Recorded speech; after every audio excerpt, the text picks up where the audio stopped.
नमस्कार दोस्तों, जरा अपने पैरों के नीचे की जमीन को देखिए। या कितनी ठोस और कितनी शांत और सुरक्षित लगती है ना।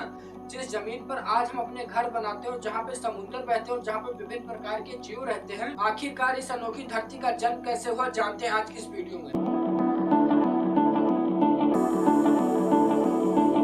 कहानी की शुरुआत होती है आज से 4.6 बिलियन ईयर्स पहले। तब हमारा सोलर सिस्टम गैस और धूल का एक घूमता हुआ गोला था, जिसे हम सोलर नेबुला कहते हैं। लेकिन दोस्तों, यह गोला आज की पृथ्वी जैसा बिल्कुल नहीं था। इस काल को वैज्ञानिक लोग नर्क का समय या अंडरवर्ल्ड के नाम से बुलाते हैं। पूरी पृथ्वी एक पिघले हुए गोले का अंतरहीन समुद्र थी। और कमाल की बात तो ये देखिए कि इसी लावे के अंदर एक बहुत जरूरी प्रोसेस चल रहा था। जो मेटल थी जैसे लोहा, निकिल, ये ग्रेविटी के कारण पिघल कर पृथ्वी के एकदम सेंटर में जाकर चिपक गई। और जो हल्की चट्टानें थी वह पृथ्वी के ऊपर तैरने लगी। जो लोहा सेंटर में गया उसी ने एक मैग्नेटिक फील्ड बनाई। अगर लोहा सेंटर में नहीं जाता तो सूरज की रेडिएशन पृथ्वी को पिघला कर रख देती। हमारी पृथ्वी अभी तक बनी नहीं थी कि अंतरिक्ष में एक मौत आ गई। आज से करीब 4.5 बिलियन ईयर्स पहले एक थिया नाम का ग्रह, यानी कि जो मंगल के साइज का था, जो कि 50,000 किलोमीटर प्रति घंटा के रफ्तार से पृथ्वी से आ टकराया। यह टक्कर इतनी जबरदस्त थी कि पृथ्वी का एक टुकड़ा टूटकर अंतरिक्ष में बिखर गया।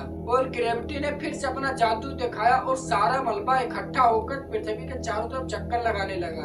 और जन्म हुआ हमारे इस चांद का। इस टक्कर ने हम सबको स्वप्रकाशित एक उपग्रह को दे दिया। और इस टक्कर का एक और बड़ा फायदा हुआ, पृथ्वी को 23.5 डिग्री के एंगल पर झुका दिया। इसी झुकाव के कारण ही हमारी पृथ्वी पर आज मौसम आते हैं। अगर यह झुकाव ना होता तो हमारी पृथ्वी पर दिन और रात तो अलग अलग प्रकार के ये मौसम नहीं आते। दिन और रात तो होता, पर ये जो मौसम आते हैं, ठंडी, गर्मी, सर्दी, ये नहीं होता। वक्त बीतता गया और हमारी पृथ्वी धीरे धीरे ठंडी पड़ने लगी। और ये जो उबलते हुए लावे थे, इस पर एक चट्टानी परतें बनने लगी। लेकिन अभी तक हमारे इस समंदर का निर्माण नहीं हुआ, तो आखिर में पानी कहाँ से आया? लाखों सालों तक जो पृथ्वी पर उल्का पिंड और धूमकेतु गिरे, इसके अंदर कुछ बर्फ पाई जाती थी। और ये बर्फ जब पृथ्वी की गर्म सतह से टकराई तो भाप बनी। आसमान में काले बादल छा गए और काफी मूसलाधार बारिश शुरू हो गई। और यह काफी सालों तक चलता रहा। और जब ये बारिश रुकी तो हमारी पृथ्वी एक विशाल महासागर में डूब चुकी थी। और जन्म हुआ इस विशाल महासागर और बड़ी बड़ी नदियों का। यह जीवन के लिए बहुत ही महत्वपूर्ण है। और आप अगर जानना चाहते हैं कि इस पृथ्वी पर जीवन कैसे उत्पन्न हुआ,